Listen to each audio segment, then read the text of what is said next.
Isang matagumpay na operasyon laban sa ilegal na droga ang isinagawa ng pulisya matapos makumpiska ang tinatayang kalahating milyong halaga ng shabu sa Arevalo, Iloilo. Ito ang balitang tinutukan ni Patrolwoman Julibel Alvior.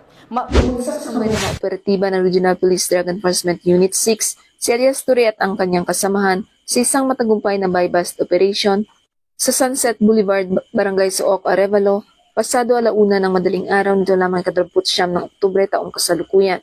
Kinilala ang mga suspect na sina Alias Ture, 29 anyos, may asawa at 3 anak, delivery rider at residente ng Zone 5, Barangay Kalumpang, Molo, pangunahing target at Alias Renel, 32 anyos, may asawa at 2 anak, tricycle driver at residente ng Barangay Santa Filomena, Arevalo. Ayon kay Alias Ture, napilitan naman siyang pumasok sa iligal na gawain dahil sa kahirapan at kakulangan ng kita bilang delivery rider. Inamin din niyang nagsisisi siya sa kanyang nagawang kasalanan at handang harapin ang mga parusa sa batas.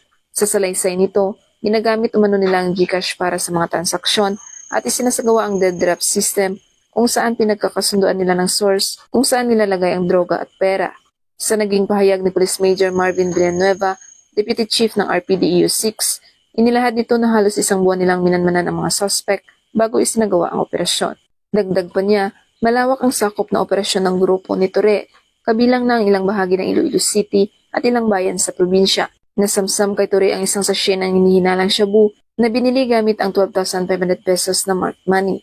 Nang siya ay kapkapan, nakuha pang 3 karagdagang sachet at 2 knot-tied na pakete ng shabu sa kanyang itim na sling bag. Samantala, 2 sachet pa ng hinihinalang shabu ang nakuha kay Renel na nakatago sa kanyang helmet. Nakuha rin sa kanila ang 2 Android cellphone at iba pang mga non-drug items. Sa kabuuan, umabot sa humigit kumulang 85 gramo ang timbang ng nakumpiskang droga na may tinatayang halagang 578,000 pesos. Kasalukuyan ang nasa kusadiya ng ICPS 6 Arevalo PNP ang 2 suspect at naharap sa kasong paglabag sa Republic Act 9165 o ang Comprehensive Dangerous Drugs Act of 2002. Ang pagkakasamsam na may higit kalahating milyong pisong halaga ng droga ay isang malaking hakbang ng Iloilo PNP upang maprotektahan ang mga mamamayan mula sa bisyong sumisira sa katawan at kinabukasan.